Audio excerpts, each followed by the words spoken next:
Congratulations, you finally made it to 4 p.m. You know what that means. Happy hour. It's time to kick back, relax, and dive into the world of sports with the Young and Norvelle Show. Whether you're catching up on the latest scores, analyzing the big plays, or gearing up for tonight's games, we've got you covered. So grab a cold one, settle in, and let's talk sports. Here they are, Patrick Young and Terry Norvelle.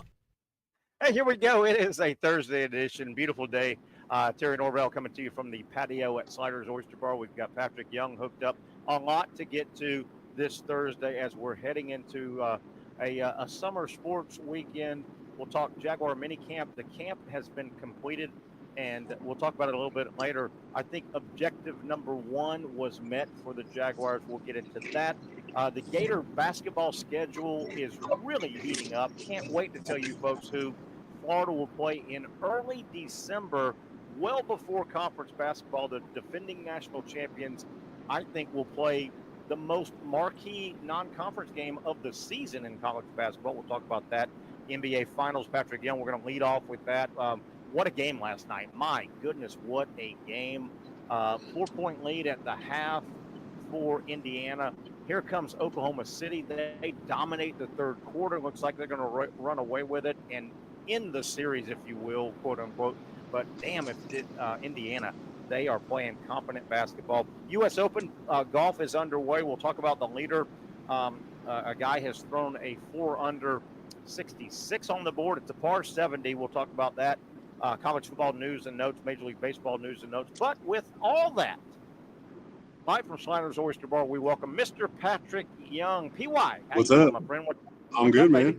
Talk to me. Man, I couldn't sleep last night for a while, so I woke up and I was up. So there's gonna be I took a midday nap in my car today. I was that tired. It's rare that I get that tired, but you know, when my body tells me you gotta close them eyes, you gotta close them eyes, man. I've been there, man. You can't sleep at night. You're in bed. You're tossing and turning. You're looking at your clock. You've got to get some sleep.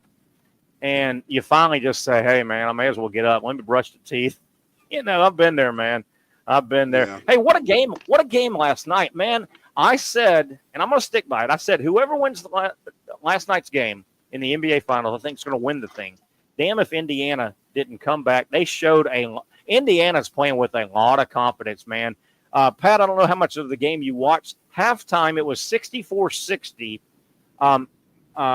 It was 64-60, Indiana. OKC came out and outscored them in the third quarter by 9. They had a 5-point lead going into the fourth quarter, and damned if Indiana, they didn't blink, man. The Pacers are playing with a lot of confidence. They lead this thing 2-1 now, man. What'd you think last night? I thought off the bench, Benedict Mathurin and he had the most points. He played and he was so efficient and aggressive. Who is this guy, Patrick? Who is this guy? He's second year guy out of Arizona. He was and the announcers talked about last year. He was injured when they made their run last year, so he didn't get a chance to be a part of the run where they lost in the conference finals. So he's got an extra chip on his shoulder. Yeah, being in this spot. And then, you know, TJ McConnell, he always finds a way to impact. It's like those, I don't say they're not, it's similar, like those guys come in and it's similar to what you say in football. Like, say the guy should have caught the ball, the punt return on the 25, but he let it go and it ended up going back an extra 15 yards. It's like lost yardage.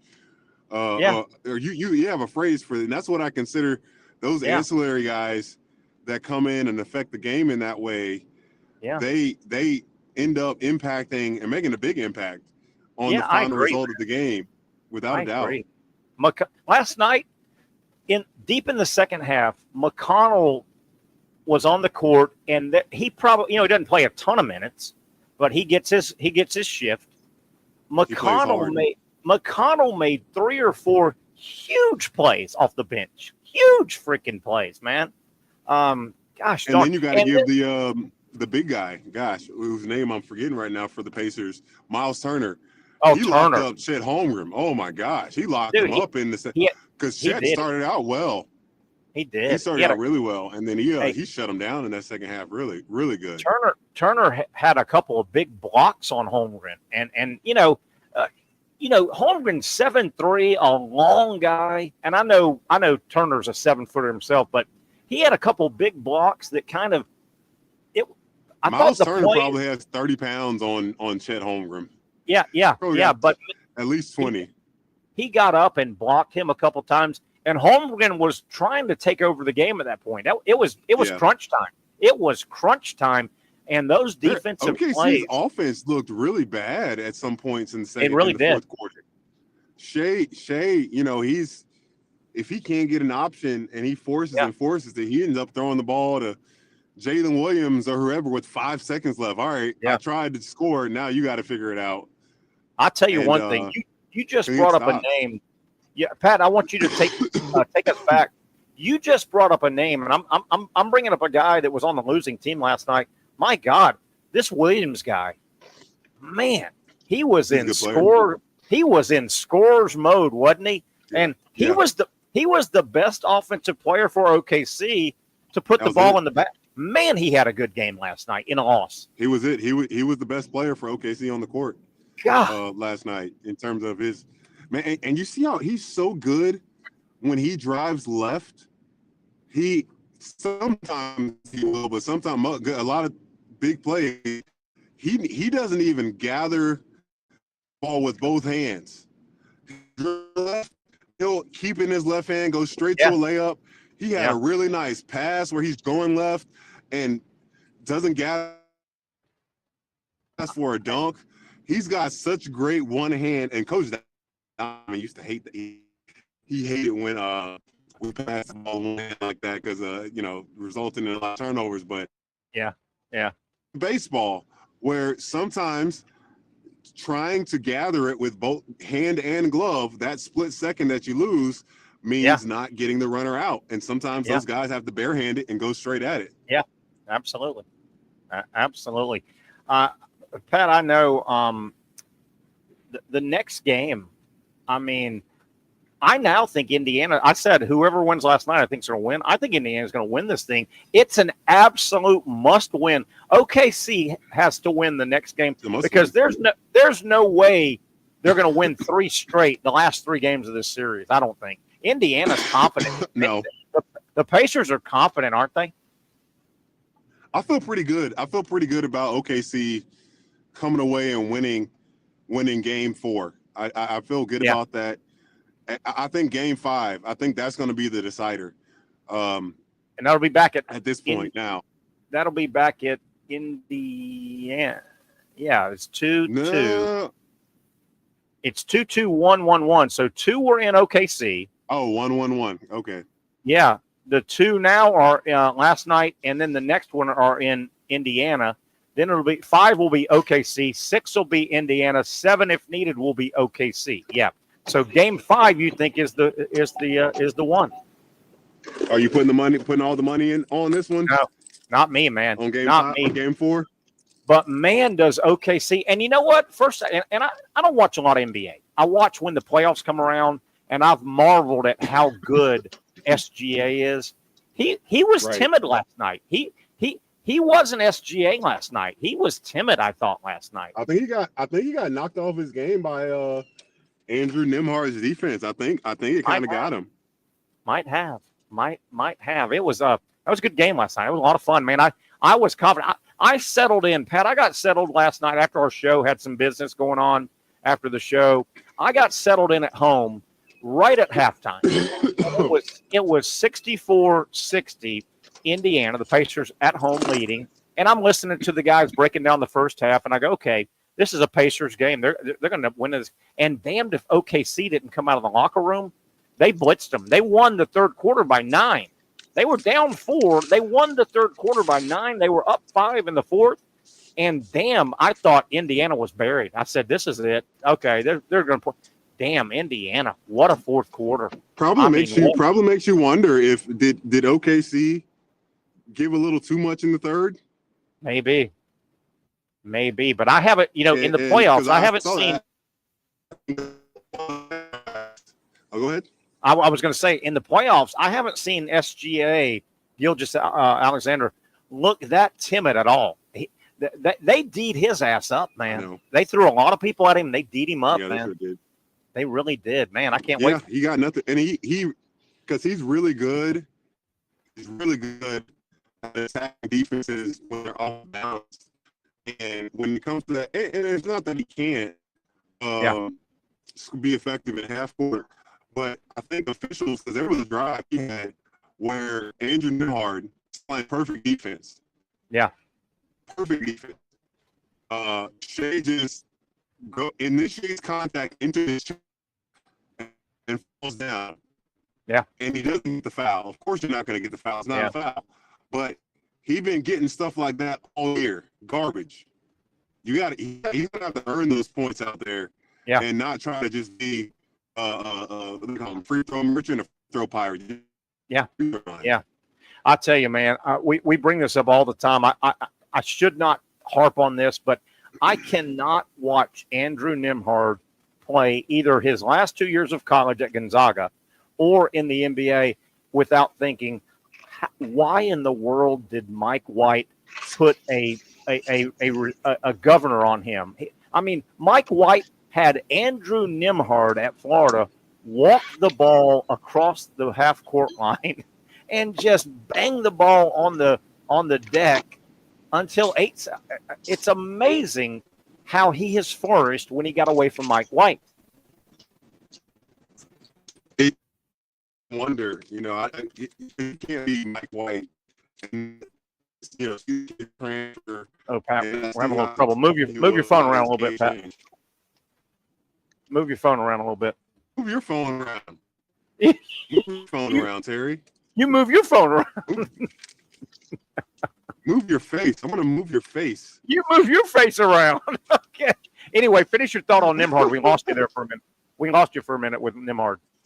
Yeah. I think it's. I wonder what Coach White. I mean, he's probably moved on, but as a coach, you have to reflect and think, "Dang, man, am I holding talent back from being all that it could be?" He's had to have thought that. Yeah, you would think, and I've said this too. I've been consistent with this too. Guys that could have been really good. Yeah. I've been consistent, and Pat, I've been consistent with this as well. I bury Mike White a lot for his style and how he held Nembhard back. But I will say this: Nembhard had to know what he was signing into. He signed with Mike White. It's not like Mike White was running teams up and down the court scoring 100. He signed to go play for Mike White. So I put a little bit of that blame on Nembhard. He didn't get drafted. Yeah. Definitely. But basketball, a lot of fun. These NBA, man, I like the playoffs. I'm not a big NBA guy during the season. A lot of games, but man, the playoffs are a lot of fun. And these two teams are going. How did the NBA decide upon 82 games? I don't know. Do we know that? I don't know. I don't know how baseball did 162. I don't know. They play a lot of games, though, man. That's a lot of games. A lot of games. Oh my goodness. And Pat, you're such a basketball guy. You are such a high-level player. You were paid to play basketball. You played Division I, high level, Final Fours. I say this all the time, particularly as I start watching the NBA every year, this time of year in the playoffs. Gosh darn, those NBA guys know how to play basketball. They just know how to. It's so pretty to watch 10 guys on the court that know how to play the game. You know what I mean? I know that's basic, but my God, these guys, they know how to space. They pass. They screen for each other. Gosh darn, these NBA guys. I mean, they're the best in the world, and it is a pretty thing. Yeah, no, I mean, you're seeing guys like they're really trying to play and do all the right things to win. Like, this is the closest you're going to get to how well how hard guys play for the team compared to college. Like, these guys are trying to break through screens. They're trying to rebound, box out, like physically trying to really win these games. And because, a big part of basketball is not just making shots. Like, it's how well your physicality, the 50-50 balls, the hustle plays, all that stuff goes into it. And it's really cool to see at the top level that these guys, like, they're bought into that. Pat, the other thing that really stands out to me about how good the NBA players are at the game of basketball and how well they know the game of basketball, when I watch college basketball, and I watch a ton, I love the college game, the players are constantly looking at and listening and needing guidance from the coach on the sideline. The NBA guys, they know how to play. They rarely look over at their coach, right? I mean, the ball goes out of bounds. I know, right? Isn't that weird? Dude, they inherently know how to play, and they should. They're getting paid a lot of money. But Patrick, think about it. Yeah. You rarely see the NBA guys looking over at the sideline. College guys are constantly being coached and told how to do what. NBA, these guys, they run their game. They know how to play the game of basketball. Yeah. I remember a cool story Coach Donovan shared about his first year with OKC when he's got Russell Westbrook, and he was like, man, these guys have played every team so many times, like they know.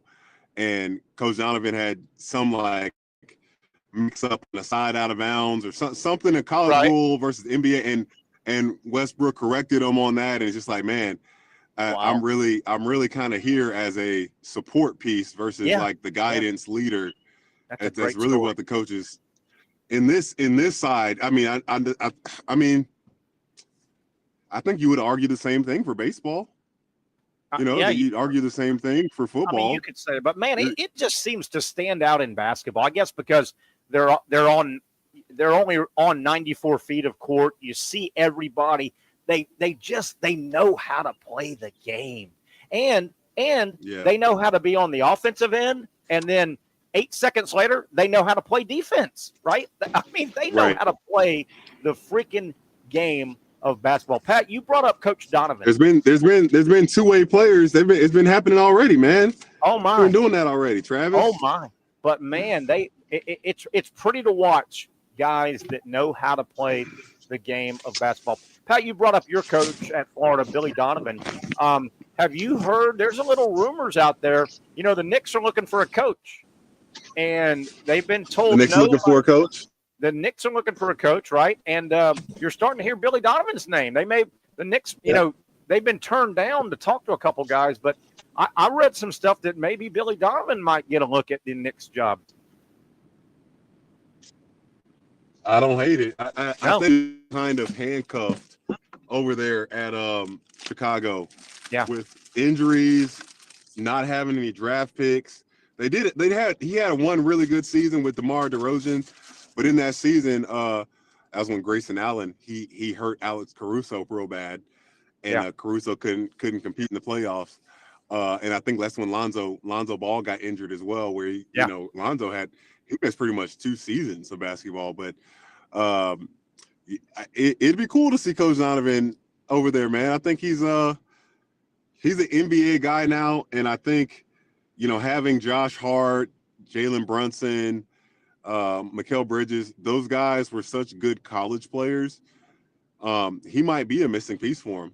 Coach Donovan might be that. Yeah. Is Coach Donovan? They got to get rid of Mitchell Robinson. Oh my gosh.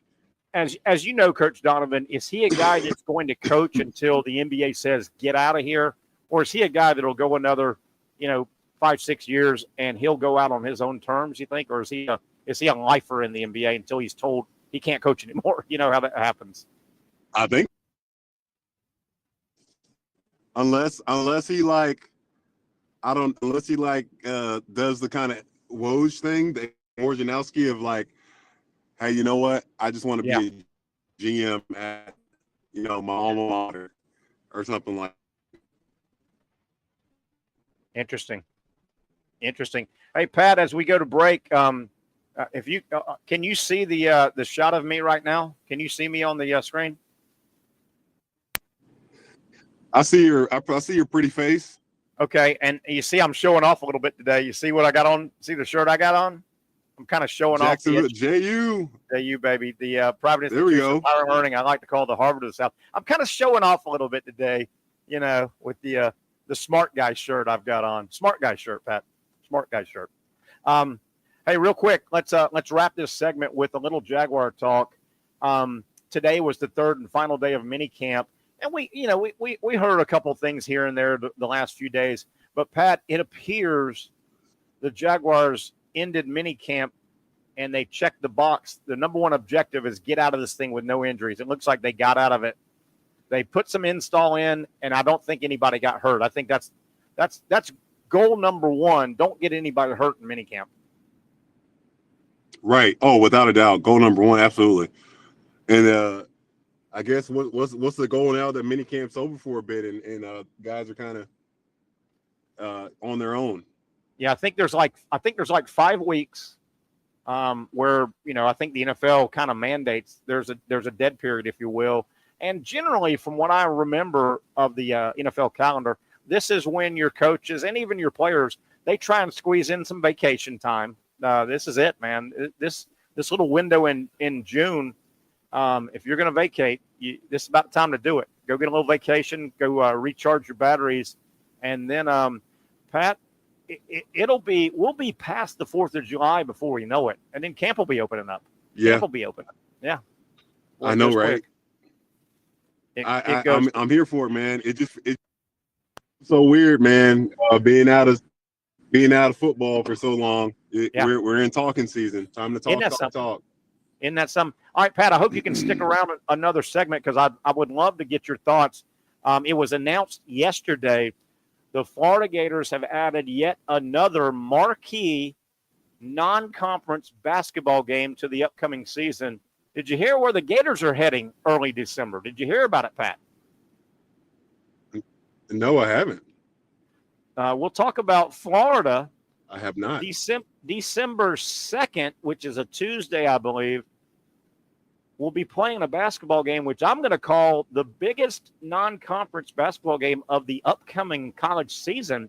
Florida at Duke, Cameron Indoor Arena, SEC versus ACC Challenge. Patrick Young, Florida Duke. If you can hang around, let's talk about Florida, the preseason schedule. The defending national champions everybody wants a piece of the Gators. What a good spot to be in as the defending champions. One down, a long way to go. Absolutely. We're live at Sliders Oyster Bar on the patio. The best seafood, the freshest seafood. They get their seafood from Safe Harbor, which brings it right out of the ocean, directly, basically, to your plate. You can't get any fresher than that. Sliders Oyster Bar, fun Thursday hangout. Music Saturday, music Sunday. If you don't know it, get to know Sliders Oyster Bar in Neptune Beach.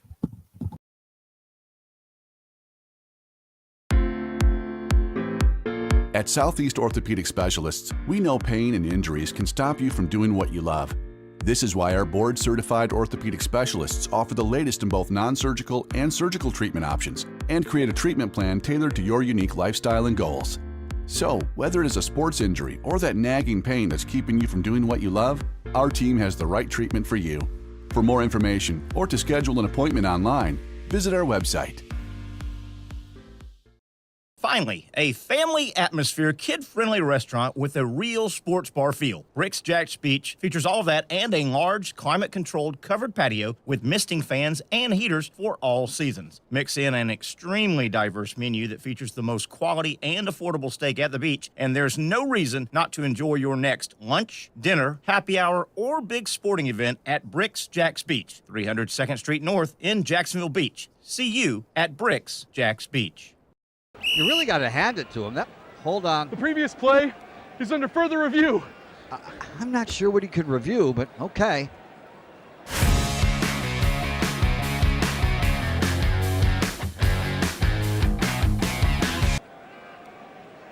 Sure has been a while.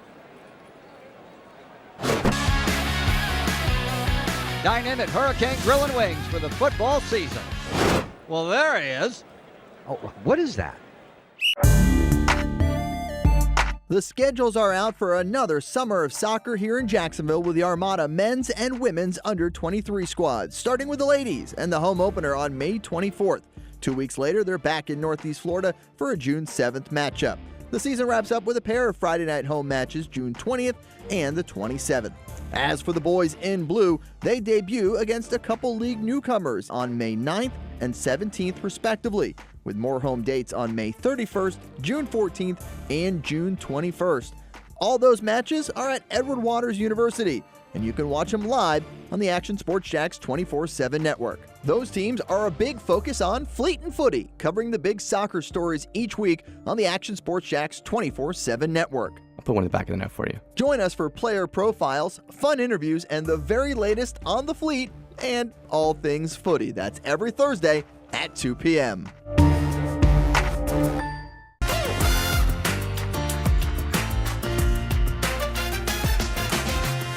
Empower a future, inspire a dream. It's a bold but simple mission for the Jacksonville Police Athletic League known as Jax PAL. Help the next generation of kids in Jacksonville shape a brighter future. Their after-school programs, teenage leadership programs. There's community outreach. It's been just an awesome opportunity to be out here with my colleagues and do something good for the community. It's really been an interesting opportunity to just see everybody work together in a way that we don't normally in the office. And there's sports.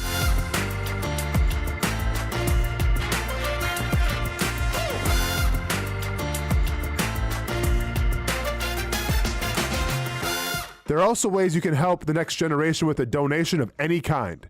Just visit jaxpal.org to get more information. Empower a future, inspire a dream with Jax PAL.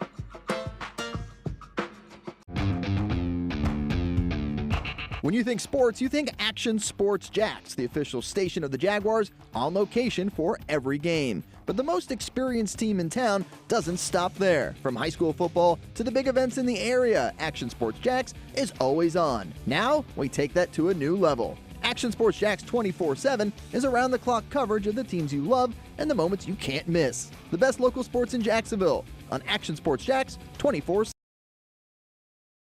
Okay, there's the standard shot this time of year, the overhead shot from downtown Jacksonville. It looks hot. Looks like it could rain. Here we go.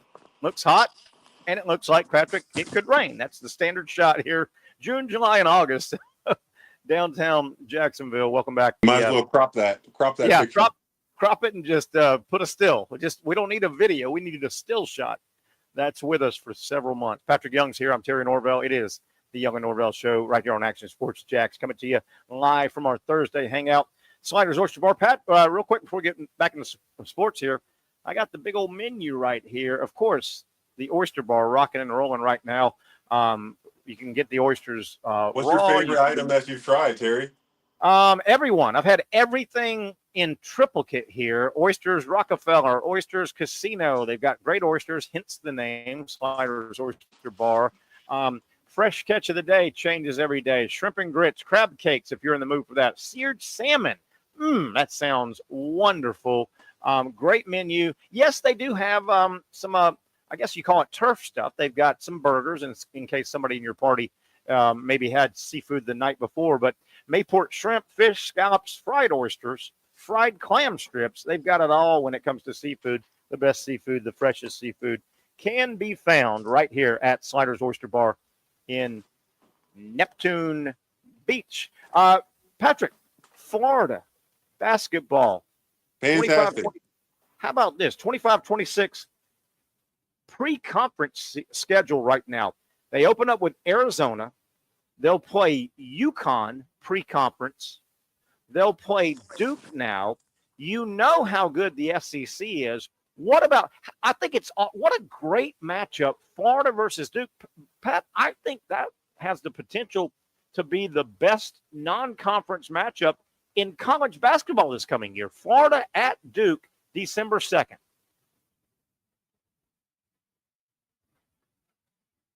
Oh, Pat, we'll lose. Oh, Pat, I want you to comment on Florida Duke. Florida Duke, Cameron Indoor, part of the SEC, ACC basketball tournament. I think we lost Pat. We'll try to get him back. I think it's a big deal, really big deal. That is probably, as March Madness started playing out this past March, April, obviously, as it started playing out and we got into, Sweet 16, Elite 8, I think most of the nation, if you had to say what game is most of the nation looking forward to on that Monday night championship night, I think most people, the majority, were going, man, I want to see if Florida and all those players and all those front court players and those game-winning backcourt players. Can Florida handle Duke? Can Duke handle Florida? Of course, that game did not happen.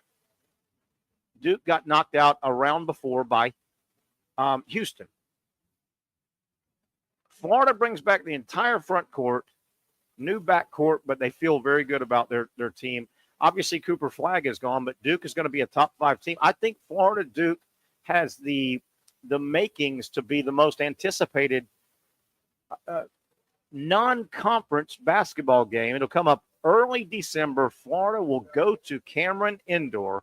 And again, it's part of the and I'll try to get the schedule here. It's a great schedule, the SEC ACC basketball challenge. We'll try to get that as we go. I'm very, very, very excited about that. Florida, again, some of the teams they'll play pre-conference. And I say pre-conference because, once January hits and you start playing your conference games, I think Auburn's still going to be damn good. I think Alabama is still going to be damn good. I think Florida, obviously, the defending champions with a bunch coming back, they're going to be real good. Tennessee's not going anywhere. The SEC basketball is going to give you a bunch of great matchups, and Florida is going to give you a bunch in the preseason, pre-conference season. Arizona, UConn, Duke. I think they either have Michigan or have a chance to play them in some type of tournament. Now, let's take a step back real quick and take a look at the round 1 leaderboard.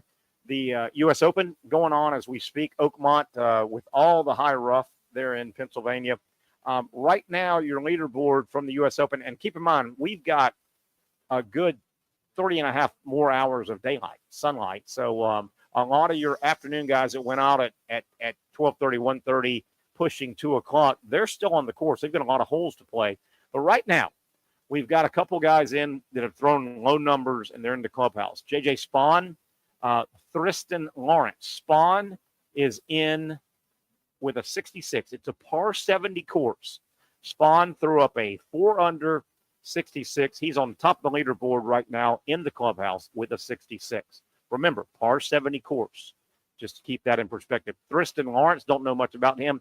He is done for the day. He shot a 3-under 67. So he's 1 back. And then really you've got a couple guys. Siwoo Kim has carded a 68. He's done for the day. Ben Griffin, 69. Thomas Detry, if I'm pronouncing that correct, 69. And then most of your other guys anywhere near the top of the leaderboard, they still have a lot of holes to play. You got guys that have played 9, 10, 11, 12 holes. Again, we're very early. Not early. We're midway through round 1, but there's still 3 hours of daylight. So a lot of golf still to be made, but it would take some doing for somebody to actually tie Spawn with a 66 or go lower than that. Is that you, Pat? I'm here. Okay. Can you hear me now? Oh, buddy, you're back. Yeah, I hear you. You sound good. Hey, I want to go back. I just went through the leaderboard of the U.S. Open. Talk about the news that was kind of new to you. Florida Duke announced as part of the SEC ACC Basketball Challenge, Florida this year, December 2nd, I think that's a Tuesday, the Gators will travel to Cameron Indoor Arena and take on Duke. I think, Patrick, that's the marquee non-conference game of the season. I think everybody's going to watch that damn game. Yeah, I think with like what you said, that game not being played, and obviously Cooper Flagg's not there. Yeah. But both teams are expected to be really good this year, have a great season. So this should be, you talk about having levels to even quad 1 win opportunities. This is like top of the top. You don't get a better quad 1 opportunity than this right here. And I don't know. Florida. On the road. How about that? Oof. Great matchup. And Pat, I don't know how it works. Do you think with the obviously the SEC ACC challenge, that is contractually set up for years in advance, the TV boys and the conferences. But I don't know. Do you think each school has a little bit of massage room? Does Florida have a chance? I don't know how it works. Does Todd Golden say, hey, TV boys, we wouldn't mind playing Duke. Because Todd knows he's sitting on a good team. I wonder if they can manipulate these games a little bit, or is it all the TV boys? I don't know how that works. Great question. Great thought. Yeah. They probably use Have AI. I'm sure they use AI. Yeah, probably. I used it today, as a matter of fact. Pat, have you ever attended or played a game in Cameron Indoor, the historic Duke basketball I've been there. arena? I was there. We had a tournament called the Bob Gibbons Invitational. Right. And it's really cool. They have games at Duke, at North Carolina, and at NC State. So you get opportunities to see all the tradition, and you see how small Cameron Indoor actually is. It's not a big Everybody gym. says that. Yeah, Really? yeah. Let me try to give some perspective. I've never been to Cameron Indoor. I would love to go. It's such a historic venue. We've all seen it on TV a million times. Only seats probably 7,000-8,000. It's not a big arena at all. It's an older, small arena. Would Swisher Gym be kind of a comparison? Obviously, they don't have anywhere near 7,000 or 8,000, but is it kind of like Swisher Gym on the campus of JU? Kind of a tiny little bandbox. How many does Swisher hold? Do you think maximum? Probably a couple. You could probably cram 3,000 in there, maybe 4,000. It has that kind of feel to it, but it's a little bit bigger. And the fans, the Cameron Crazies, they're like student section is like right on the court. Yeah, that's one thing that's so special about the gym is how close they have the students actually to the court. Sure. And Pat, staying with that theme right there, when you were at Florida, what, 11 through 14, I think? 10 to 14. 10 to 14. Correct me if I'm wrong, but I think that was roughly, your era was roughly when the Rowdy Reptile Gator crowd was starting to develop themselves. And I'm not so sure that the Rowdy Reptile basketball fans in Gainesville, I'm not so sure they're not the second best group next to Duke and the Cameron Crazies. What do you think? Man, the UConn's fans are, I don't know what to call them, but they're pretty good. Kentucky, you got to put them up there because it's the whole arena. It's not just the student section. Sure. They're another level. So that's kind of crazy too. Yeah. But the Rowdy Reptiles, they've carved out a pretty good niche. When there's a game, as you know, Pat, you watch as much Gator basketball as anybody. When there's a game on being broadcast from Gainesville, a big game from Gainesville, normally early in the broadcast, the announcers talk about the Rowdy Reptiles. Mm-hmm. I mean, and what a advantage it is. That's a good student section now. It really is. I hope this year that if Florida has a college game day crew in, that I can be there as a fan. Yeah. Because it's so cool. Would. Yeah, they should have an opportunity this year in conference for sure. Yeah, you would think certainly, and most of these non-conference big games are most of them are neutral sites, so it wouldn't happen in one of those games. But you would think, turn the calendar in January when Florida and Auburn, a Final Four matchup, when they get together, if they play in Gainesville, Florida, Alabama, Florida, Tennessee, you would think as the defending national champions, bringing back a ton of players, that Florida would get one, maybe two of those damn Saturday morning. And I think that's important for your program, particularly if you're not a blue blood program like Florida. Florida is a blue blood program. What do you mean, Terry? I think they are. But how do you finally move into that? I don't know what the rule is.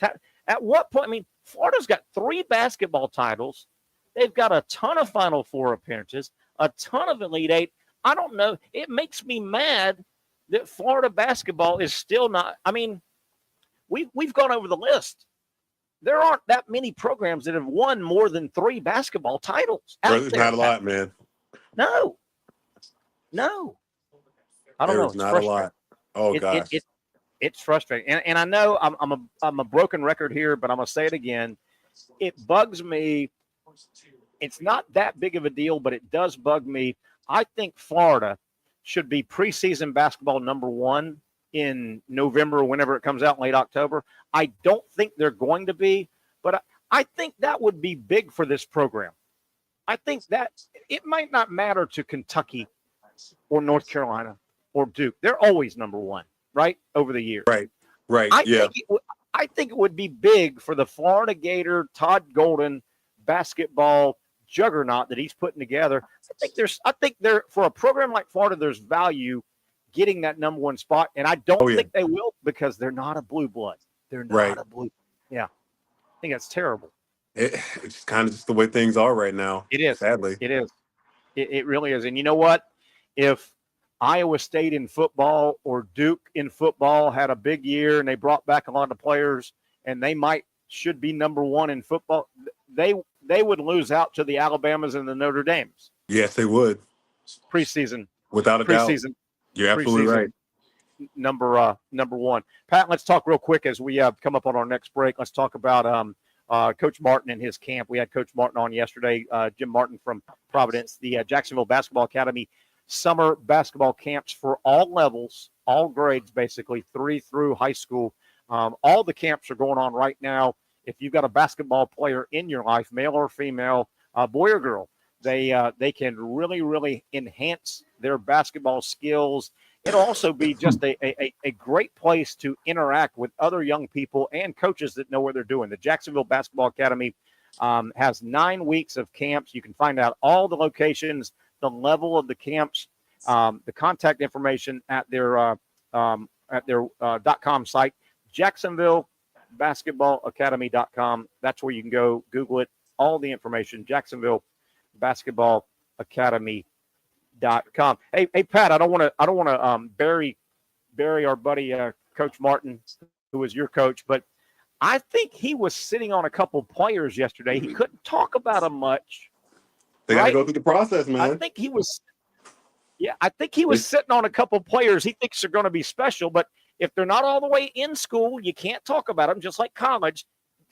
I got that feeling. Is he sitting on a couple of and I didn't think he grasped, but I was just trying to say, hey, just not even these kids, just like what is the process when you got kids that transfer in that they're going to be a part of the program. Like, is your approach to coaching them any differently? Because I don't know if for these two kids, I don't know if they have 1 year or 2 years that they have the ability to be at Providence. So, I would think if you only got a kid for 1 year, like I was only there at Providence for 1 year, your approach might be a little bit different versus having a guy that's going to be there, 2 or 3 years in your program. Maybe. I don't know.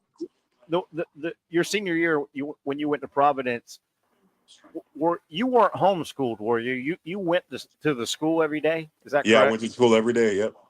What was it difficult being new guy for 1 year? Yeah, was it hard? It was difficult because, I was at Paxton, and Paxton is a very diverse high school. Like a lot more. You're going to meet a lot more people that, and this is just a fact. But the percentage of just white kids at Providence is a lot higher at a place like Paxton. Paxton, but Paxton's going to have a lot of Asian kids, Filipino, Hispanic kids as well. Like it was a lot more diverse. So then for me leaving there, going to a school where in my class, there were 2 other black people and it just was a different setting. That I wasn't used to. A lot of people there at Providence, came from money or at least enough money where whatever that $8,000 or $9,000 that they paid for tuition, it really wasn't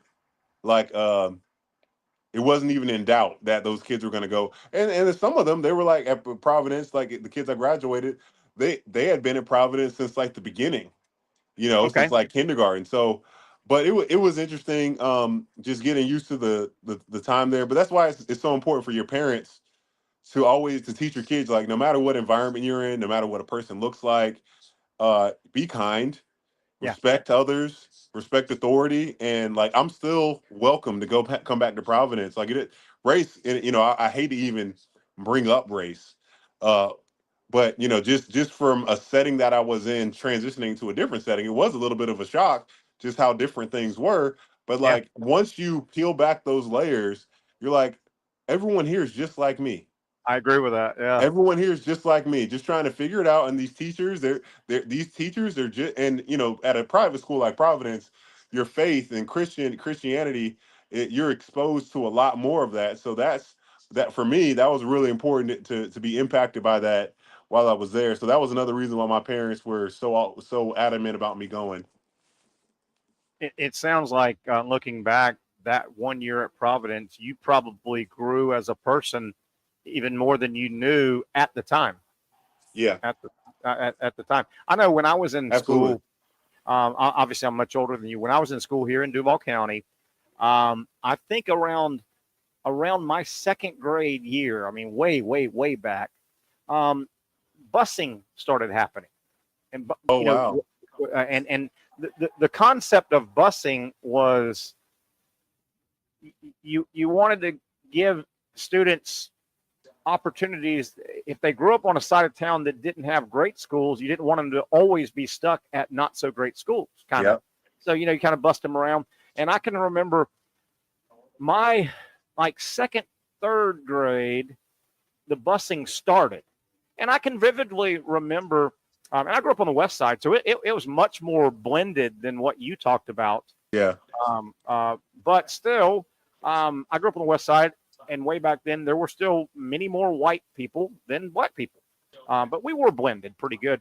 But all of a sudden, like second grade, third grade, here comes the busing, and here came African American kids. Mm-hmm.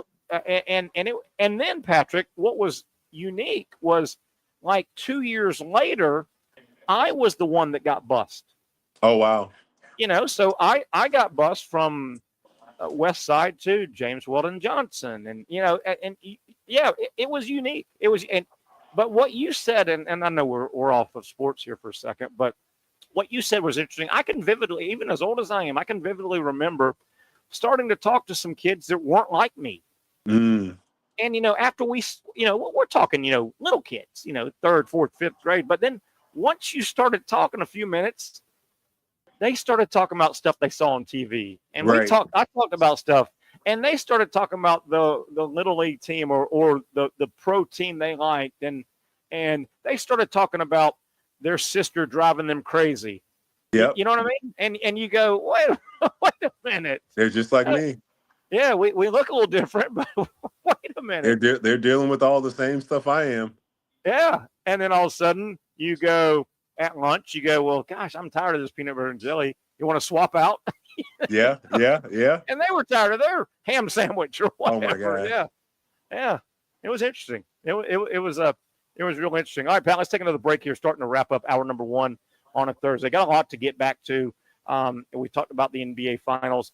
we want to get some baseball. My God, have you seen the year that Aaron Judge is having? He's just mashing the baseball, Major League Baseball talk, and a lot more on the other side. He's Patrick Young. I'm Terry Norvelle. We'll take it until 6 o'clock, the Young and Norvelle Show, continuing right here on Action Sports Jacks.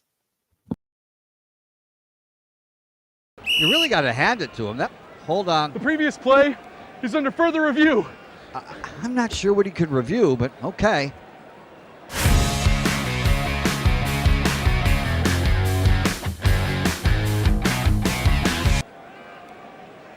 Sure has been a while. Dine in at Hurricane Grill and Wings for the football season. Well, there he is.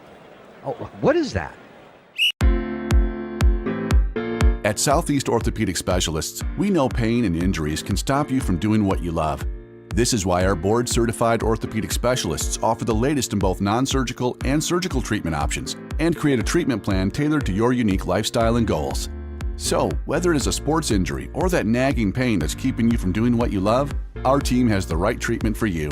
For more information or to schedule an appointment online, visit our website. Most of us know how to throw.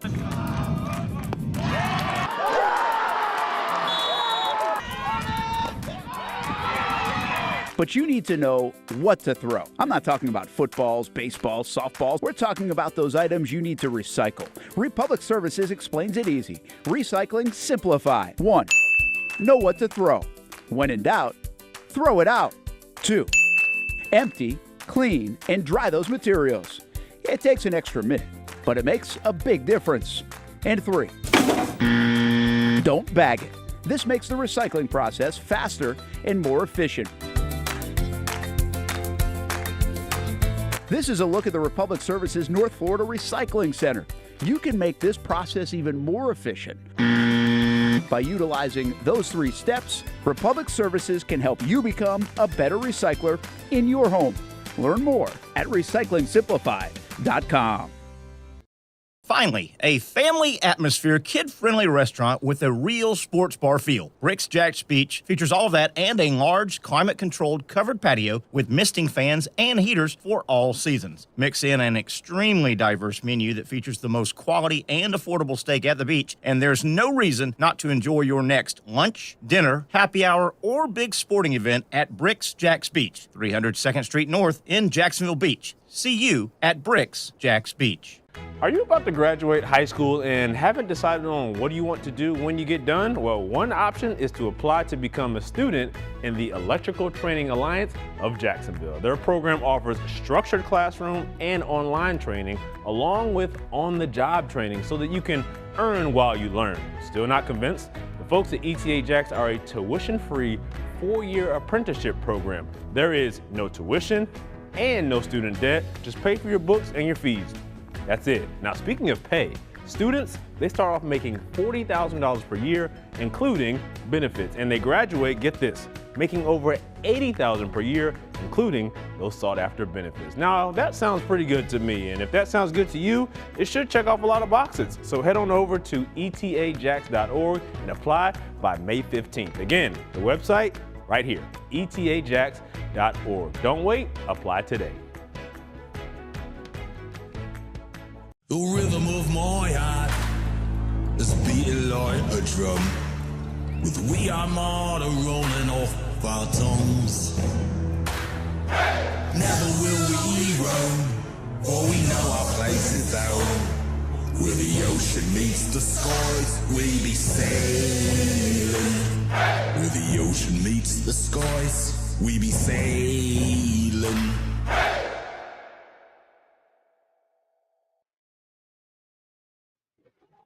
Welcome back here. Terry Norvelle, Patrick Young joining us. We got Casey Kurtz producing. Want to get Casey on here in a moment to get him some his thoughts on a couple of sports topics. We're live at Sliders Oyster Bar. You know it by now, our Thursday home. Remember, weekend music, entertainment every Saturday, every Sunday, all the way through spring and summer. Fun hangout.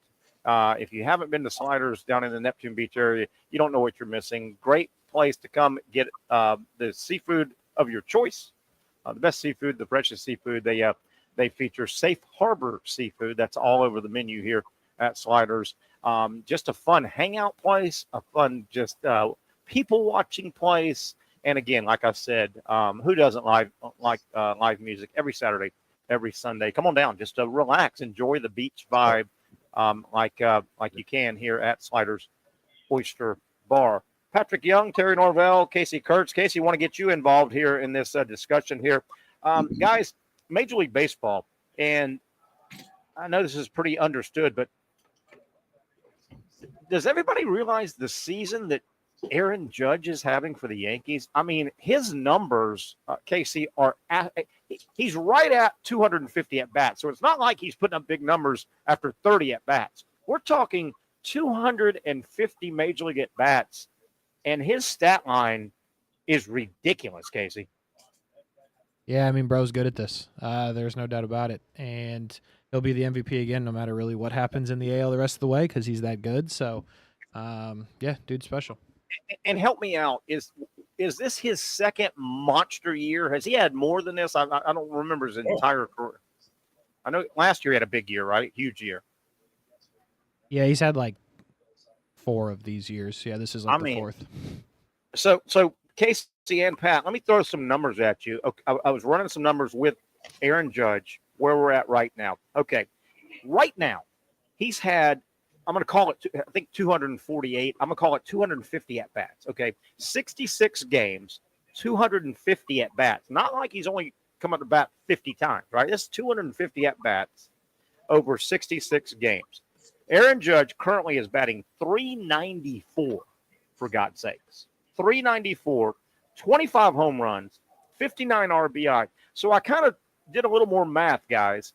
He's played in 66 games, so that he has 96 regular season games to go. and tell me if this is fair. I think it is. I went ahead and extrapolated. I said, I'm not going to count 96. I'm going to say, okay, he's probably going to have a few days off.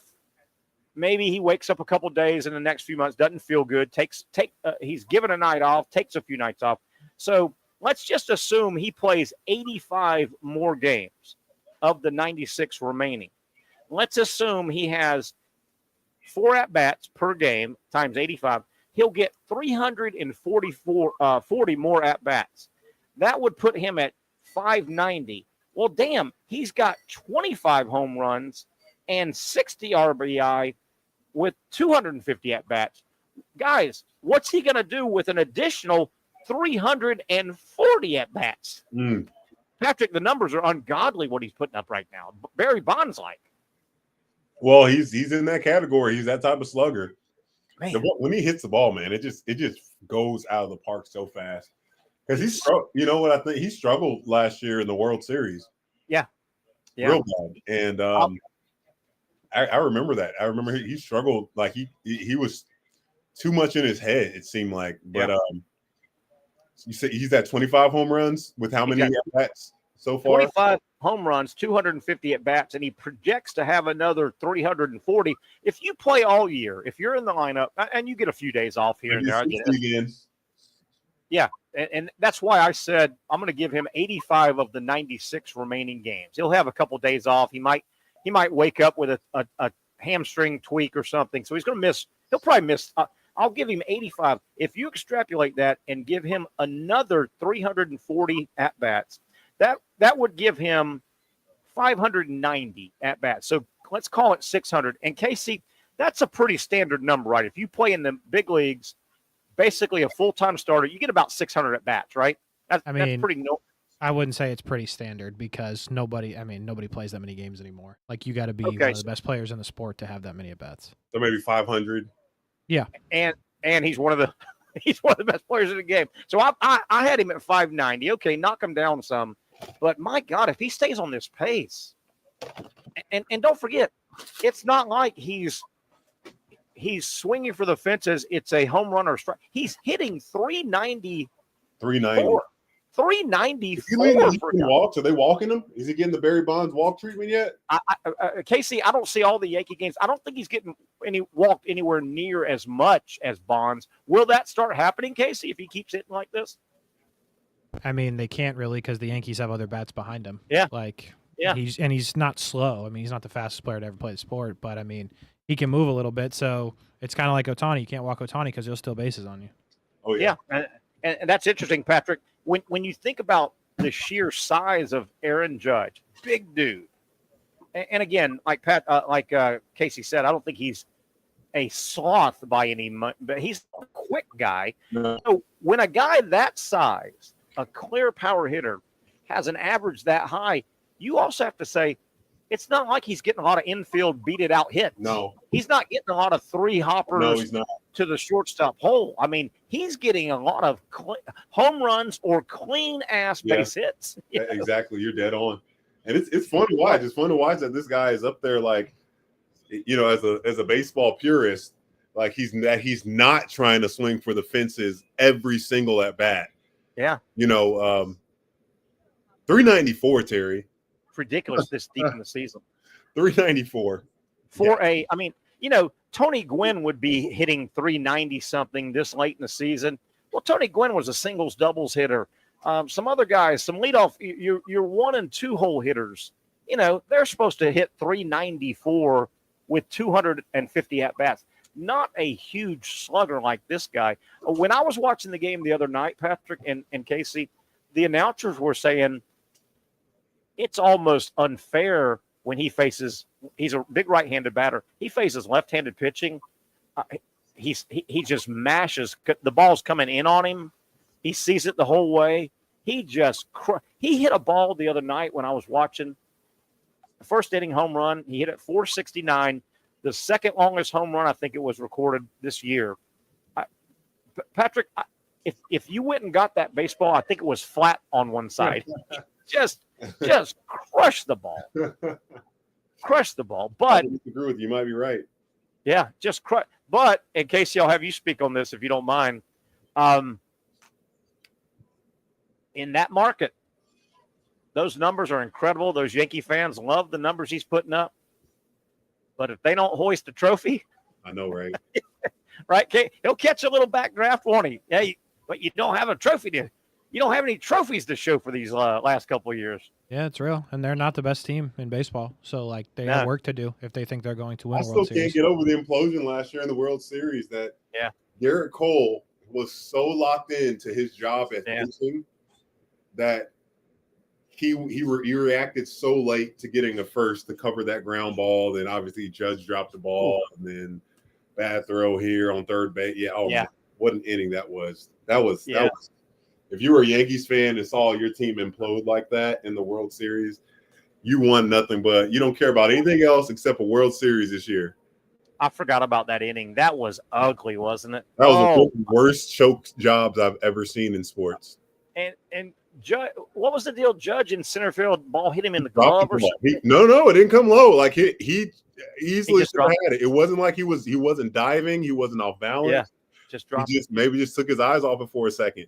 But that was the start of the rest of that inning that just kept going downhill. Yeah. Yeah.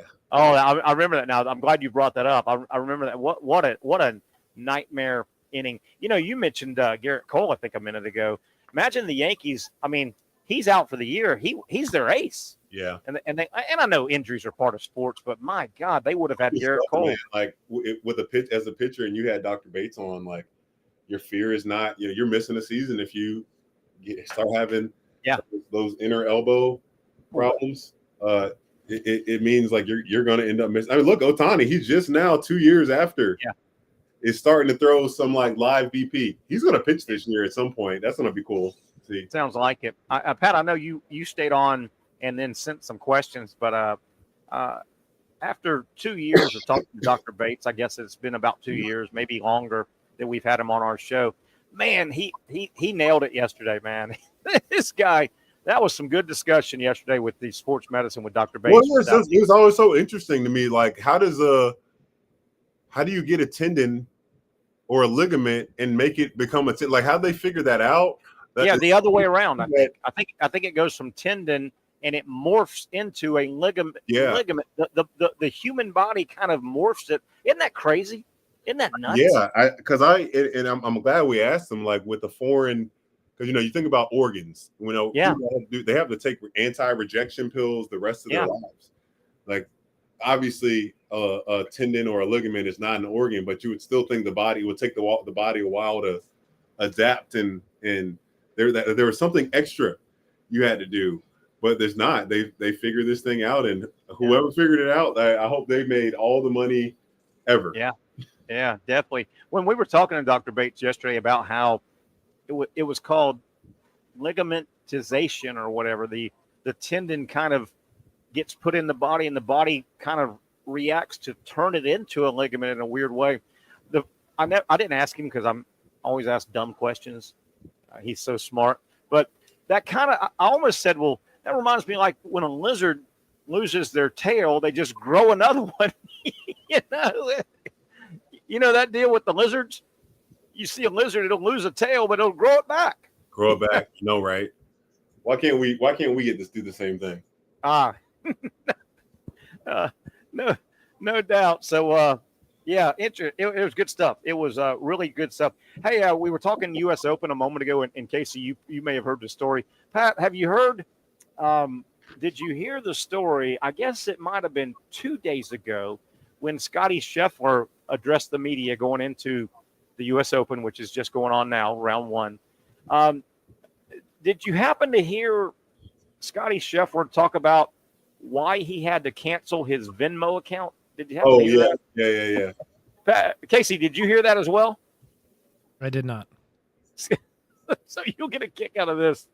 So Scotty Scheffler talking to the media, he gets talking, and somehow his Venmo account came up, and he said, I've canceled my Venmo account.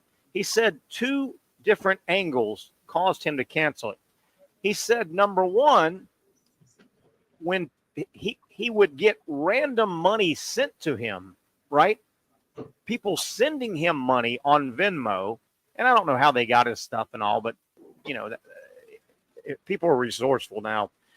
How He would get money sent to his Venmo account, and like in the note, it would say something like, "Hey, Scotty, I appreciate you, man. I wanted to just send you something because I made a lot of money off of you. I appreciate you winning that golf tournament." like a good job, champ. Hey, man, thanks. So he said, number one, that's awkward, and he said that happened a decent amount, but he said the opposite end of the spectrum happened a lot. He would get people Venmoing him asking for money, and they were angry. Basically, hey, Scotty, can you send me the $100 that you cost me on that stupid bet where you didn't win the hole or win the tournament? Casey, how bad? And we have commercials that run, I think, that talk about, hey, NCAA, hey, fan, don't blame the NCAA player if you lost money. You know? That you're a loser. You're a loser if you do that. I agree. Yeah, absolutely. But he said he finally had to cancel his Venmo because mainly people were mad at him. They were losing money. Hey, man, that's why it's called gambling, man. Right? Scotty Scheffler had nothing to do with you deciding to put your money on him. He had nothing to do with that. Casey, what do you think of that story? Isn't that hilarious? I mean, it just sounds like the world in 2025. So it really does. I mean, right. I'm not surprised. It really does. And you know, some of those guys that were mad and demanding send their money, you know, they were serious. They were serious. I mean, obviously, they went to a great length to somehow find a way to get the message to him, right? I mean, it ain't that hard on Venmo. You can type in anybody's name and they come up, basically. Oh, okay, yeah. I guess you're right. You don't have to get accepted, really, do you?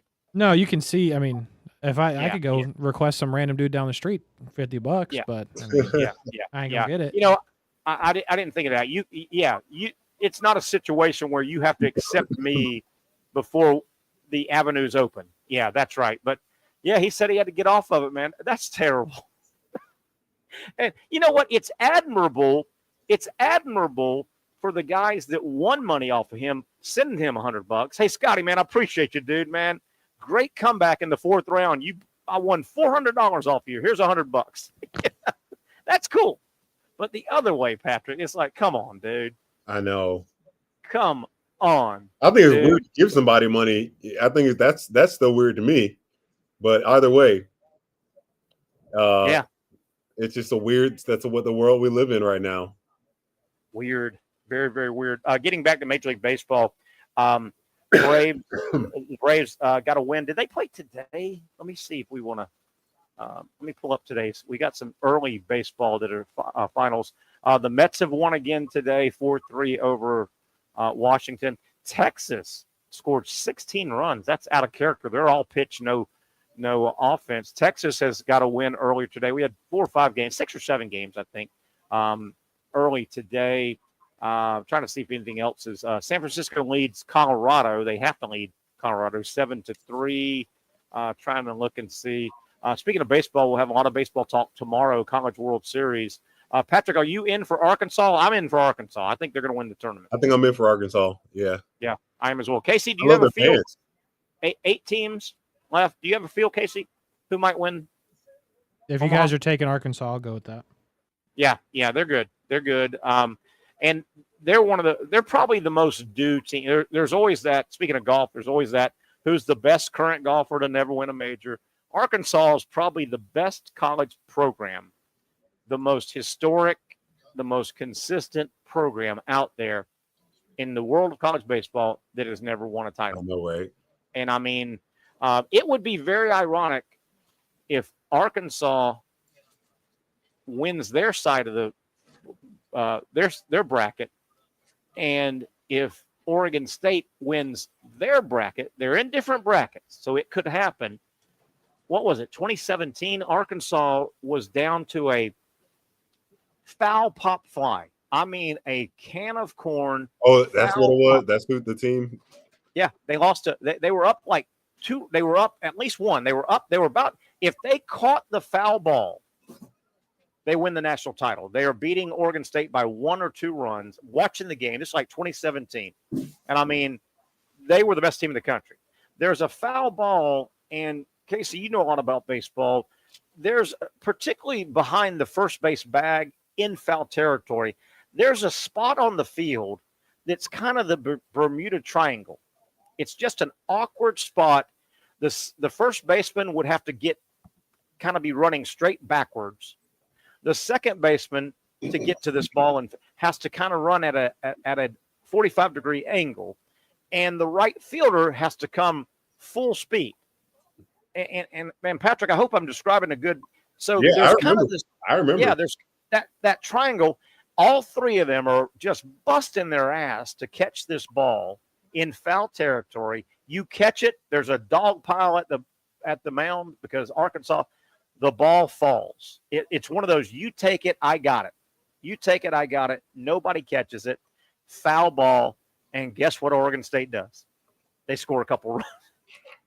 They score a couple runs. It would be very ironic to see those two teams get back together. Yeah.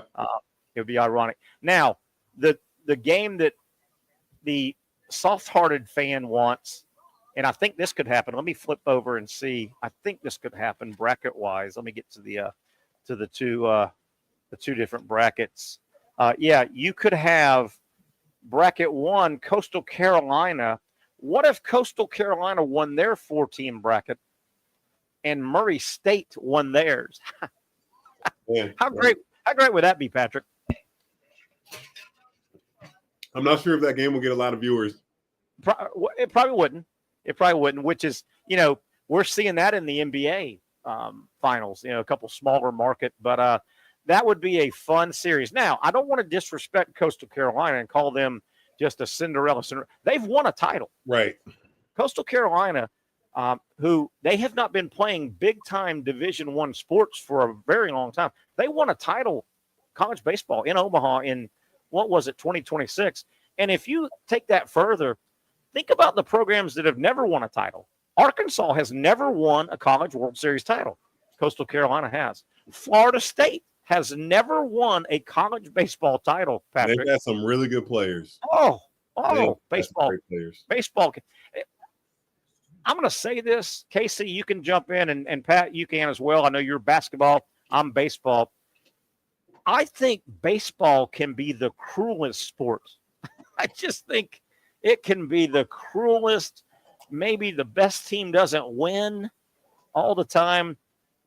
Casey, is that a fair statement, or am I just a baseball guy? I mean, the best team does not always win in baseball. Anybody on any given day. Is it because of the mound? You get the right arm, and a guy just feels good one day. It's not even the right. It's just if one dude's hot one day, shut the whole thing down. Yeah, I do think. And Pat, what are your thoughts? I think baseball can be the most cruel of the big three sports we have, with regard to maybe the best team doesn't win. Always. Thoughts?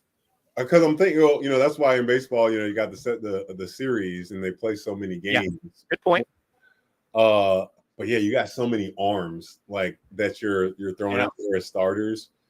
Yeah, man. Look at North Carolina and Arizona. Like how cruel North Carolina beats Arizona by 16 runs in the first game of that series, and then Arizona says, "Hey, that means nothing. We're going on the next two games like it's 0-0," and they send the number 5 team back home. Yeah, I hear you. I'm going to try one more way to explain this. I think this is going to be good, and I want both your comments on this. When it comes to baseball, I think what I'm about to describe is much more apt to happen in baseball than, say, football or basketball. I think the number 3, number 4 starter, the third or fourth starter in a four, let's say just a 4-man rotation, your clear third or fourth starter, I think in baseball, one of those 2 starters has a better chance of having, quote unquote, one of those days where he throws a 8-inning, 4-hit, 11 strikeout, 1 earned run. I think that could happen to the third or fourth starter in baseball much easier than the third or fourth overall scorer on a basketball team goes off for 38. Or, the third or fourth leading tackler on a football team has a game where he has 18 tackles. Does any of that make any sense? Casey, any of that makes – I think that third or fourth starter is much more apt to have a crazy good day than the other two examples I gave in the other two sports. I mean, I would go with you to a point just because the third or fourth starter still pitches every week, so he gets the opportunity. Now, if you're telling me the third scorer on a basketball team is playing without his number one scorer on the court as well, then I would probably change my answer. No, I'm saying, yeah, the third leading scorer for Team X or fourth leading scorer for Team Basketball Team X. No, it's a regular game. I just don't think that third or fourth scorer is going to go from 14 a game to 38 one night like that third or fourth baseball guy could turn in a gem of a night on the hill. Yeah, I see where you're coming from. Yeah, absolutely. And I don't know if that's just a quirkiness of baseball, but I think baseball can be the crueler of the sports. All right, guys, let's take a break. Come back. We'll start looking again at the U.S. Open scoreboard. We'll have some more finishing rounds. Round one, a long way to go. Have y'all seen that rough? I mean, I would be Patrick if I walked on that rough out there. You would only see like half of me. I'd be gone in that rough. I know, right?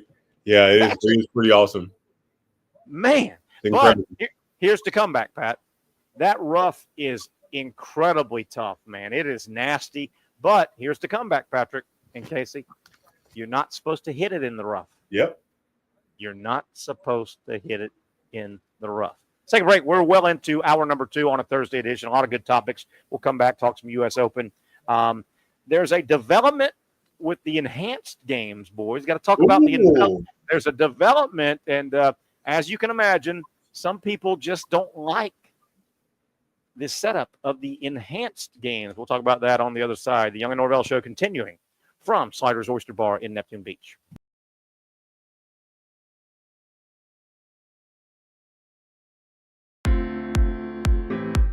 At Southeast Orthopedic Specialists, we know pain and injuries can stop you from doing what you love. This is why our board-certified orthopedic specialists offer the latest in both non-surgical and surgical treatment options and create a treatment plan tailored to your unique lifestyle and goals. So, whether it is a sports injury or that nagging pain that's keeping you from doing what you love, our team has the right treatment for you. For more information or to schedule an appointment online, visit our website. Finally, a family atmosphere, kid-friendly restaurant with a real sports bar feel. Bricks Jack's Beach features all of that and a large, climate-controlled covered patio with misting fans and heaters for all seasons. Mix in an extremely diverse menu that features the most quality and affordable steak at the beach, and there's no reason not to enjoy your next lunch, dinner, happy hour, or big sporting event at Bricks Jack's Beach, 300 2nd Street North in Jacksonville Beach. See you at Bricks Jack's Beach. You really got to hand it to him. Hold on. The previous play is under further review. I'm not sure what he could review, but okay.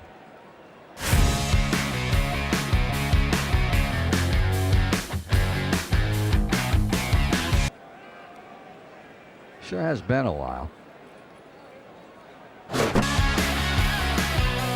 Dine in at Hurricane Grill and Wings for the football season. Well, there he is.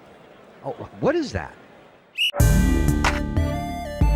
The schedules are out for another summer of soccer here in Jacksonville with the Armada men's and women's under-23 squads, starting with the ladies and the home opener on May 24th.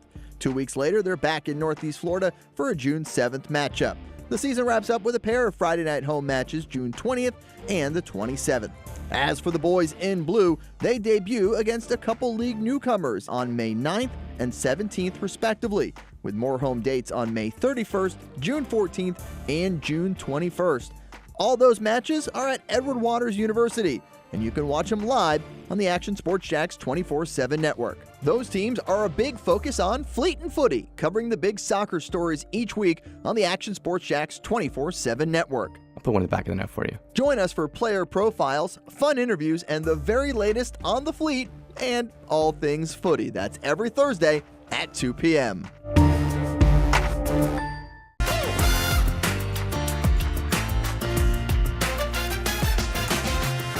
Empower a future, inspire a dream. It's a bold but simple mission for the Jacksonville Police Athletic League known as Jax Pal. Help the next generation of kids in Jacksonville shape a brighter future. Their after-school programs, teenage leadership programs. There's community outreach. It's been just an awesome opportunity to be out here with my colleagues and do something good for the community. It's really been an interesting opportunity to just see everybody work together in a way that we don't normally in the office. And there's sports.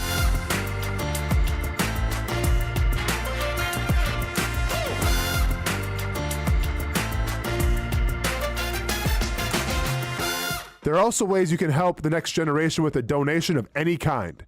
Just visit jaxpal.org to get more information. Empower a future, inspire a dream with Jax Pal.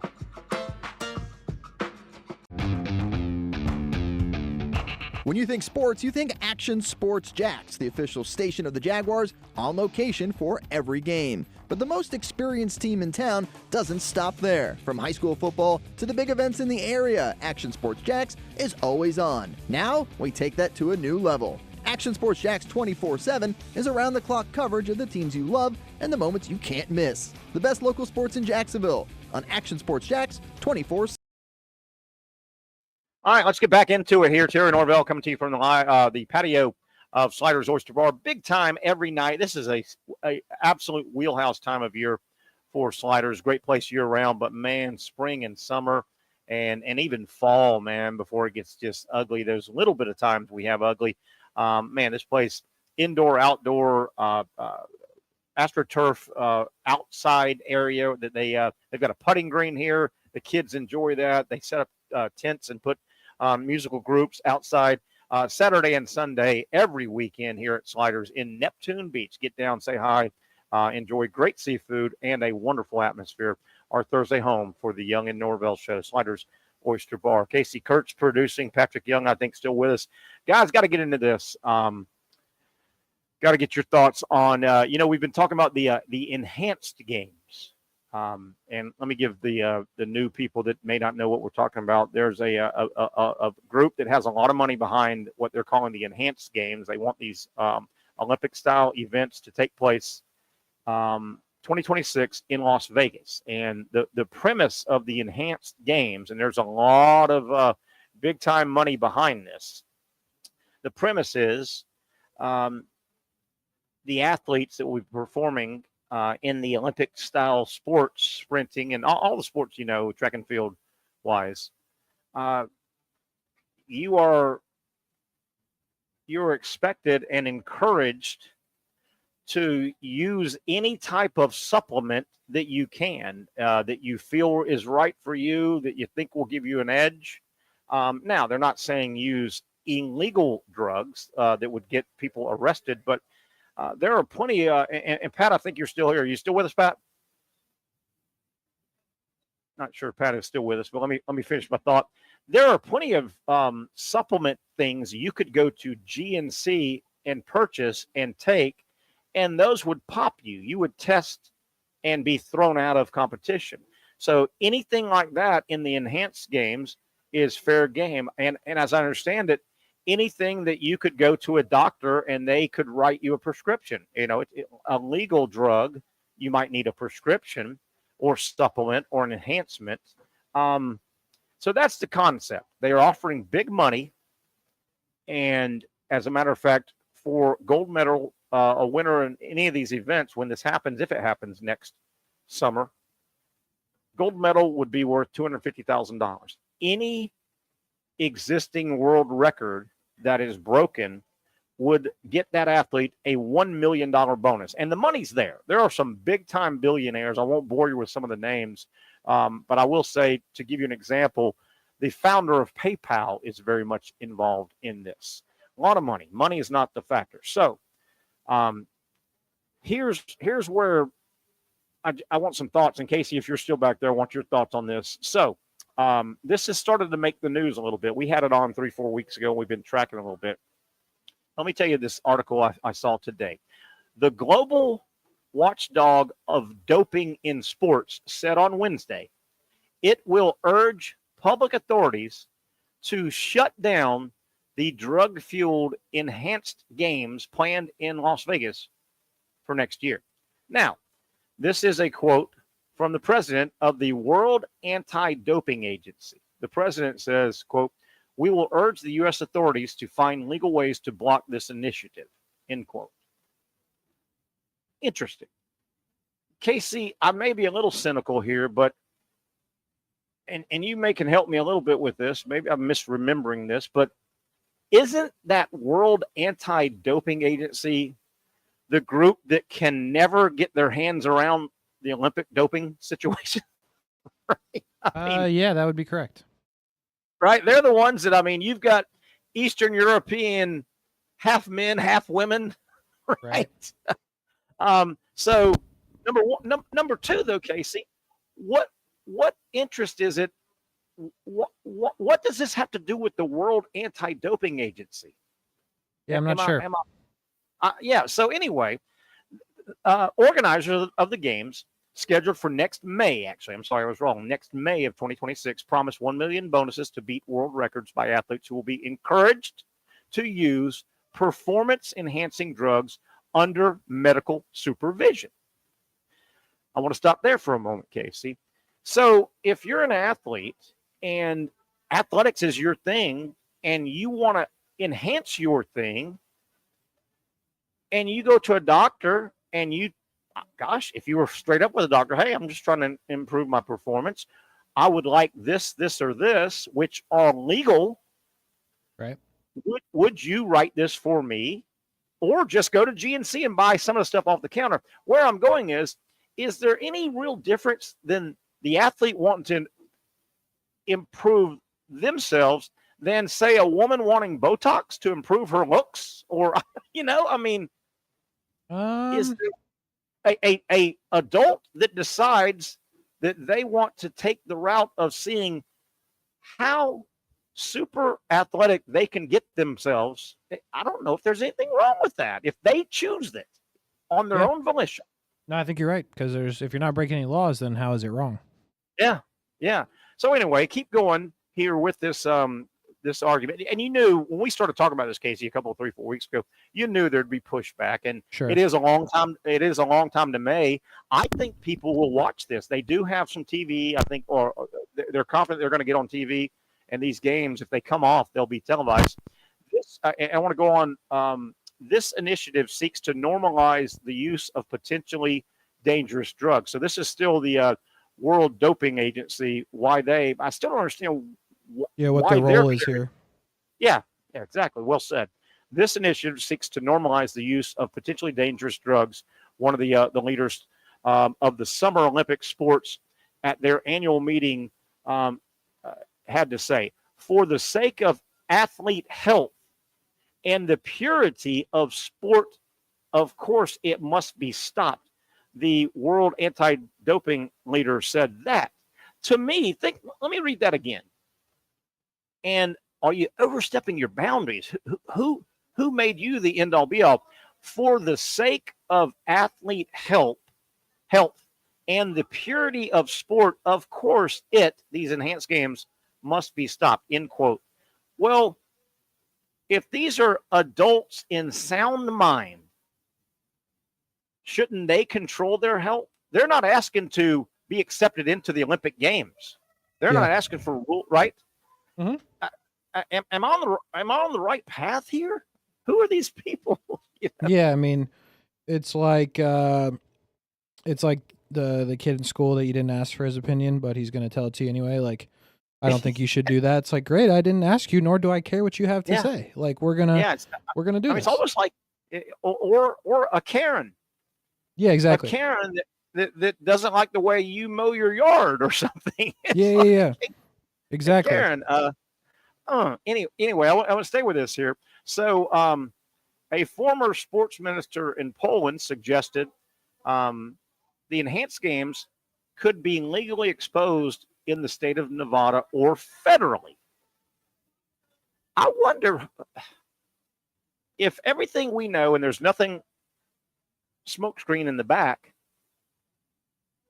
I would think that the court of law would side on the enhanced games a little bit. Hey, wait a minute. Are these people in their sound mind? Are these people of adult age? Are they not doing anything, buying illegal drugs, which can get you arrested?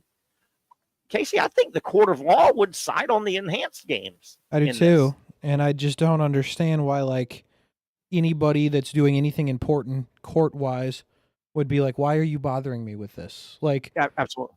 People, you're allowed to do, and listen, I got no problem with this, but like, as long as it's not illegal, you can do stupid stuff. I do stupid stuff all the time, and Dude, it's allowed. Right here.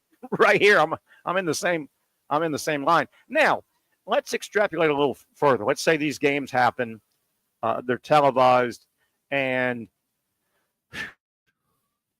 one of the guys in the 100 meters finals, they've already participated, they made it to the finals, runs the 100 meters, keels over, and dies on the track.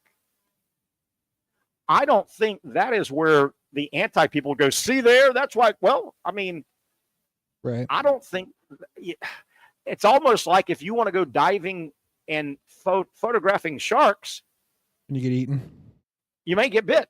You know? Yeah, and similar to like if you want to go to the Titanic and your thing that you're in explodes. Like, yeah, that's on you. Like, you know what I mean? Still reading here. Let me see where we're at. This is something that has to be explored from the legal perspective.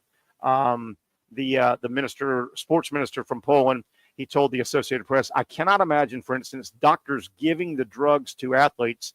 It is completely against the values of their work. I don't know. If I set up an appointment with my primary and I say, I go in and I talk about what my objective is, maybe it's not to lessen wrinkles on my face, right, via Botox. Maybe it is, you know what? I'm not trying to go in the Olympics, and this is what I'm going to ask you. I understand research says this might help my athletic performance. Can you write me the script, Doc? I don't think that is going against, I don't know if the Hippocratic right. oath is what I'm saying, but I don't think that, and I guess we can ask Dr. Bates next Wednesday. I don't think that's really asking the doctor to do something that he or she was sworn against, is it? No, because I think you could go and say, you go the same situation and go, hey, doc, I'm not sleeping. Can I get some sleeping pills? Well said. Or, hey, doc, like, well, I'm kind of struggling here. Can I get depression medicine? Yeah. It's the same thing, in my opinion. Yeah, interesting. Staying on this topic, I got to this part, values of the work. The main thing is, and this is another quote, the main thing is this event is going to be located in the United States. So I think there is a strong role to be played by the U.S. anti-doping agency, spoken from the World Anti-Doping Agency Good guy, luck with that. whose Montreal-based organization has long had a troubled relationship with the American agency. But again, the American doping and the World Doping organizations, they haven't exactly been great at their job, their stated job, right? I mean, the steroid era comes to mind. You think? Yeah. A little bit. So, said the USADA's chief executive, the WDA, the World Organization, his indignation equals his misinformation. So this is a group on the positive side, misinformation or ignorance about how free democratic society. Wow, I didn't even read this yet. I think this sums up what we've been trying to talk about. So here's a spokesperson on the pro side of these games and pro side of adults making adult decisions. His indignation equals his misinformation or ignorance about how free democratic societies and markets work. Isn't that pretty much what we were trying to say? Yes, exactly. Interesting. He challenged Banca to testify at the U.S. Senate hearing next week, at which the World Anti-Doping Agency will be the topic. I just don't think that WADA has much of a stellar history to be passing judgment. If he really wants to ask U.S. authorities to do something, he should show up and ask the Senate to do something. Investors in the project, which aims to sell personalized supplements and substances plans to subscribers, which is fine. That's the American way. If these are legal, include one group backed by Donald Trump Jr. Now, that's going to kick it up to another level, right? Sure. Yeah, absolutely. Yeah. But for somebody that may say, oh, look, they're trying to start these souped up games because they're going to sell to make money off of the supplement. Well, is that different than Botox or, as you said, antidepressant drugs or big pharma? I would say no. I would say no. And what it sounds like to me is there's not a whole lot of work to be done at the Worldwide Anti-Doping Agency today on June 12th, because it looks like they're looking to get involved in something that they probably should not. Yeah. Stay in your lane, maybe stay in your lane. Oh, yeah. All right, I'll read the last two paragraphs here, and we'll get off this and start landing the plane here on the Thursday edition. The doping-backed project was very embarrassed for the USA. Bank has suggested that's the doping guy, given its proximity to the 2028 Los Angeles Olympics. So that also is another little sticky wicket. This is 2026 when these games are supposed to happen. Of course, two short years later, LA is going to host the summer games. Right. So I don't think there's a faction that probably says, what if the enhanced games are a hit? What if the new Usain Bolt runs 8.79 meters? Mm-hmm. 2 years later, the gold medalist runs a 9.15 meters, and the world is going, who's really the best sprinter in the world? Right? Listen, there's a chance you might get some of that. Yeah. And I'll wrap up with this. I don't even know where this is going. This is the last paragraph. Swimming's governing body, World Aquatics. By the way, Casey, we have a group that is the governing body for swimming called World Aquatics. I guess that makes sense. I did not, but I guess it makes sense. Now, World Aquatics said, and I'll have something to say on this. World Aquatics said last week it will ban athletes, coaches, and officials who take part in the enhanced games. Now, this is another good stopping point. Final paragraph. The people putting the enhanced games understand that their participants are basically cutting themselves off at the knees for quote-unquote legitimate, tested competitions in the future. That's why they're paying $250,000 for a gold medal. And if you break a world record, $1 million. Mm-hmm. I remember the article I read, and you and I were talking about it 2 weeks ago.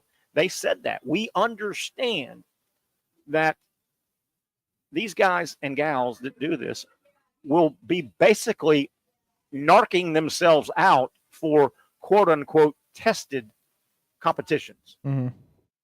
And remember the one guy, I don't remember he might have been a sprinter or decathlete. He was one of the better guys in the world, not a world record holder, but he was quoted, this athlete, as saying, hell yeah, I'm in. This is basically the only chance in my athletic career I will have to possibly make big money. Yeah. Hell yeah, I'm in. He said, why not? Anyway, this will be interesting. This will be interesting to track to see if it comes off. And, it will. I don't know if year one mainstream TV, ESPN, the big networks would carry it. But damn, Casey, we've got 250 networks out there. It will find its way on television. We will be able to see this. We will be able to see May? May of 2026. So yeah, there's not a whole lot going on in May. So Ooh. And there has been that debate has been kicked around, particularly the last 30, 40 years when steroid development and supplement development has legal or illegal has reared its head. You've heard that before. Well, you know what? Why don't we have an Olympics where anything goes? Mm-hmm. That's been kicked around by people before. Nobody's had the backing or wherewithal to maybe try and pull it off, but interesting. Yeah. Interesting. Definitely. All right, Case, let's take one final break. Come back. We'll wrap things up, look at the scoreboard, Major League Baseball scoreboard, see if anything changed, and, of course, the U.S. Open scoreboard. Final segment coming up, the Young and Norvelle Show, coming to you live from our Thursday home. You know what? You love it. Sliders Oyster Bar. You really got to hand it to him. Hold on. The previous play is under further review.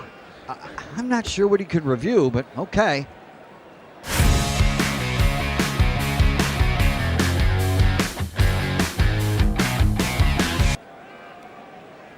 Sure has been a while. Dine in at Hurricane Grill and Wings for the football season. Well, there he is. Oh, what is that? At Southeast Orthopedic Specialists, we know pain and injuries can stop you from doing what you love. This is why our board-certified orthopedic specialists offer the latest in both non-surgical and surgical treatment options and create a treatment plan tailored to your unique lifestyle and goals. So, whether it is a sports injury or that nagging pain that's keeping you from doing what you love, our team has the right treatment for you. For more information or to schedule an appointment online, visit our website. Most of us know how to throw.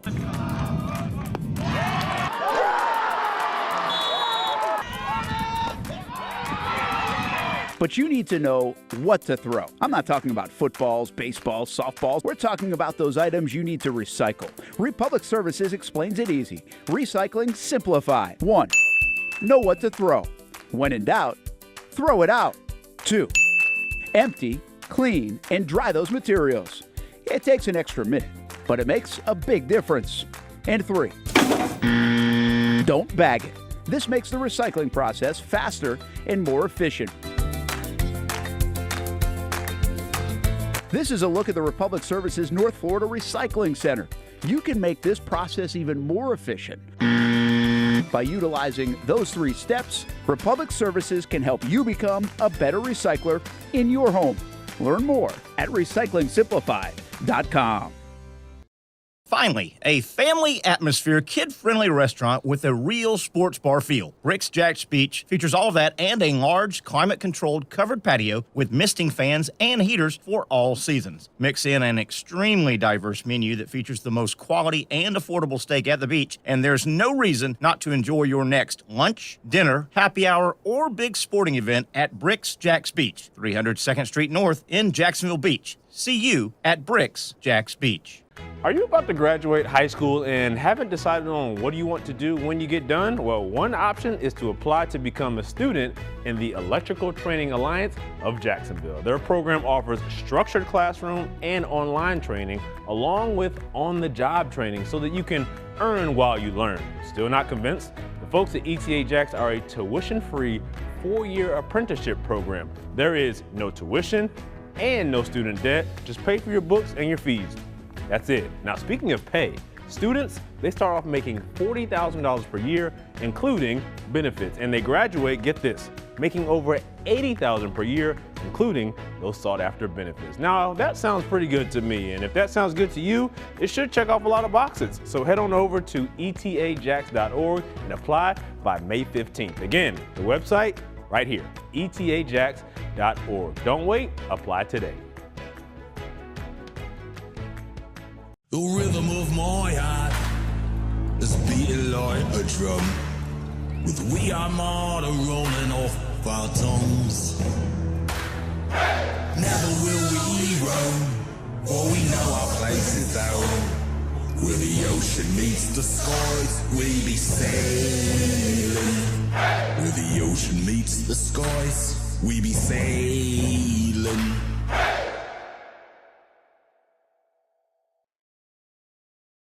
All right, I'll ask my producer extraordinaire, Casey Kurtz, to chime in here real quick. Casey, about the last segment we just talked about here on the Young and Norvelle show, coming to you live from Sliders Oyster Bar. Isn't it amazing? Am I reading too much in? That was probably our best segment of the day, of the show.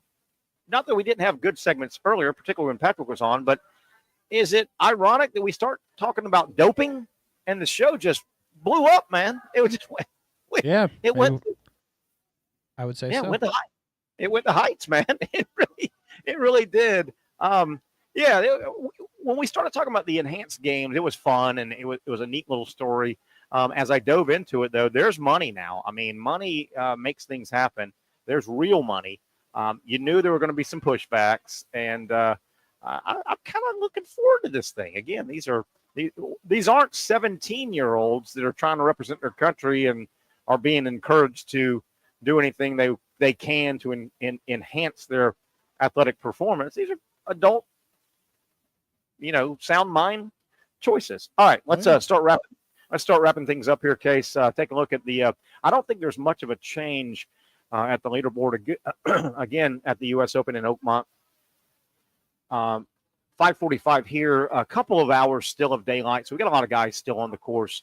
JJ Spawn got in early, got out and in early with a 4-under first round 66. It is a par 70 course, so he is on top of the leaderboard in the clubhouse 66. Lawrence, as we were telling you a couple of breaks before, one shot behind. He carded a 3-under for a 67 round. And really, we've got a 68 in the clubhouse. Siwoo Kim, if you've got him on your board. A couple guys, Griffin and Dietrich, if I'm pronouncing that correctly, are in at 69. A couple guys in at 70. But a lot of guys still out on the course. Most of your afternoon, 1 o'clock or later tee-off guys are on the course. So that's about all. Not a lot to report. Casey, I haven't watched much today. I just haven't been around TVs. Have you watched much? Have these guys been in that rough, or a lot of them staying away from it? I haven't seen too much today. I had a show this morning and had to run home and do some stuff, and then I got back here, so I haven't seen too much today. I got you. And looking at the bottom end, and you got some guys that have thrown up some big numbers, not as big as you might think. The high score complete right now, guy named Hicks, 84. That's 14 over. You got an 83 in the clubhouse, 2 or 3 82s, and then some 80s. So, I mean, I've seen worse. It did look a little bit. I saw it didn't look like it. Obviously, it wasn't raining when I was watching. The rough is the main thing, but if you stay out of the rough, if you drive it straight, you should be okay. And really, it's not worth right now looking at Scotty Scheffler. He is +2 through 13. So he's played 13 holes. He's on 14. He's +2. So he's not having a great round, but he's got some holes to play with. But we're not going to – it's so early. I don't think it's worth going through the Roys and the Scotties. Certainly by tomorrow, when we're on the air 4 to 6, golfers will be positioning for Saturday, which is normally moving day, and then, of course, Sunday. The 10th time they've had this tournament, the most of any venue for the U.S. Open, 10th time at Oakmont, and very, very famous golf course. So that's a quick look as we are about to get out of here. U.S. Open. Let's take a look at some baseball real quick, see if there's any more. They're now in the top of the ninth. San Francisco leading Colorado in a game you have to win. You can't really, if you are really starting to position yourself to win a division and or grab a wild card spot. I know we're not quite halfway through, but you can't be losing very often to the Colorados of the world, the White Sox of the world, Baltimore of the world. San Francisco, the Giants, leading Colorado 7-5. That is in the top of the ninth. So San Francisco trying to hold on. Another final, the Mets held on to beat Washington. The Mets 4-3 winners today. Texas had a big win over Minnesota, 16-3. That also is a final.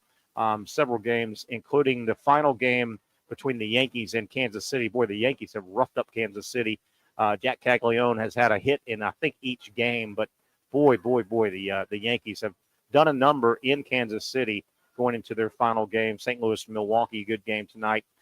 Pittsburgh takes on Chicago tonight. Skeens goes tomorrow, by the way, for Pittsburgh in their ball game. Trying to see anything else. One thing that stood out, the Dodgers, they're off to a good start, but they're in a tough stretch. They just wrapped up 3 against San Diego. They took 2 of 3. San Diego is a good team on the heels of the Dodgers. So the Dodgers go San Diego 3. They're going to now open up tomorrow a 4-game set, I believe it is, with San Francisco. So they go San Diego, San Francisco. Dodgers, tough little run against some good teams. Anything else we need to note here from baseball? Phillies with a good series win. They've scuffled. The Phillies ended up taking 2 of 3 from the Cubs, and Philadelphia has only won like 3 of their last 14 games. So they've scuffled, but they did get a series win, which was nice. I told you Skeens goes tomorrow. Braves are the Braves. Speaking of Caglione, got his numbers for you folks that are interested. Jack Caglione going into tonight's game. He has played in 8 games, 8 Major League games so far. Caglione, 8 hits, 33 at-bats, 2 doubles, only 2 RBI, no home runs, no triples, 6 strikeouts, 250 average, solid, not terrible. And if you kick it up a notch, Caglione through 8 games is hitting 250. Casey, that was after a 2 for 21 start. So when you look at it like that, and he's hit the ball hard. I'm kind of that guy. I'm going to follow him. I like following certain guys, Skeens and Caglione. He's hit the ball hard. His first at-bat, he smoked in the big leagues. He's had 2 nights ago, I watched the game. He hit it in a shift. He hit it right to the third baseman who was in the shortstop hole, hit it right. So he's hit the ball hard. Right now, you'll take 2. If you started 2 for 21 through 8 games, 250 is not terrible, is it? No, absolutely not. You've put it together somewhat after starting bad. So yeah, no, you're fine. So that is a look at make sure we get everything. We went over Aaron Judge, his crazy numbers that he is having. A topic I want to get into tomorrow. Probably we don't have time today, and Brent Beard should join us tomorrow. College football. Thinking about where college football is at, where it's going, the changes. Boy, college football, what I'm going to propose, they've got to do it legally, and it needs to be a private organization. But college football legally needs to form a private organization. So the NFL is a private organization. If you want to play in their organization, you have to abide by their rules. Trying to stretch it out different areas to make the analogy. HOAs. If you want to live in a neighborhood with an HOA, that's that private. You've got to abide by their rules to live there. Augusta National, private organization. They can have rules and regulations, and generally these have collective bargaining where the 2 sides have mouthpieces. But Augusta National, private organization, they can have rules and regulations. If you don't meet them, we can kick you out or we don't have to let you in. The courts seem to always side with collectively bargained private organizations working out their differences. With all that said, and I hope to get into this topic tomorrow, with all this said, here's what college football it may take some doing. They have to legally form an organization, a private organization with collective bargaining. The courts will pretty much let collectively bargained organizations, hey, you come before us, hey, you guys need each other, work it out. That's kind of how the courts always have ruled on collective bargained organizations. What college football then needs to do, if they can set that structure, college football needs to exploit the most valuable entity they have. I'm going to say it again and let you think about what you think that is. College football, the most valuable entity they have is exposure. College football players need college football to expose themselves to the NFL. If I'm college football, I think if you can form a private organization with your own rules and regulations, where I'm going with this is in that type of structure, I think you could mandate, hey, if you want to play in our private organization, you want the benefit of the exposure, which is incredibly valuable. We're going to tell you how much or can you get any NIL money. I think you could protect yourself and say you're getting paid by the schools. we're not infringing on your rights because you've asked to come into our private organization. If you don't want to abide by our rules, if you want to go getting a bag man giving you side money, we don't want that in our private organization, and we can prevent you or kick you out. We'll dive into that. I think I'm onto something now. Getting that buttoned up and tightened could be hard. I don't think it's the hardest thing in the world. Hope to get into that topic tomorrow with our buddy Brent Beard. That'll just about wrap it up. Fun, diverse show. I hope you enjoyed it. I know we enjoyed bringing it to you. We'll get it on again tomorrow, same time, 4 to 6 for the Young and Norvelle show. Patrick will probably join us, Brent Beard, with some topics, including that one I just let off there with or went through. We'll track tomorrow the U.S. Open, and then a lot of college baseball. We'll have a game that is just about wrapped up when we go on the air at 4. The first 2 college baseball World Series games get started tomorrow afternoon and evening. It'll be college baseball all weekend long, and we'll talk about it on the next edition of the Young and Norvelle show. For the entire gang, Patrick Young, Casey Kurtz, and myself, Terry Norvelle, have a great rest of your Thursday. We'll visit tomorrow, 4 o'clock, right here on Action Sports Jacks for the next edition of the Young and Norvelle show.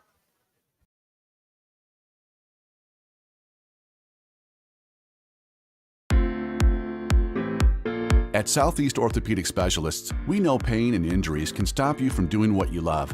This is why our board-certified orthopedic specialists offer the latest in both non-surgical and surgical treatment options and create a treatment plan tailored to your unique lifestyle and goals. So, whether it is a sports injury or that nagging pain that's keeping you from doing what you love, our team has the right treatment for you. For more information or to schedule an appointment online, visit our website. Finally, a family atmosphere, kid-friendly restaurant with a real sports bar feel. Bricks Jack's Beach features all of that and a large, climate-controlled covered patio with misting fans and heaters for all seasons. Mix in an extremely diverse menu that features the most quality and affordable steak at the beach, and there's no reason not to enjoy your next lunch, dinner, happy hour, or big sporting event at Bricks Jack's Beach, 300 2nd Street North in Jacksonville Beach. See you at Bricks Jack's Beach. You really got to hand it to him. Hold on. The previous play is under further review. I'm not sure what he could review, but okay.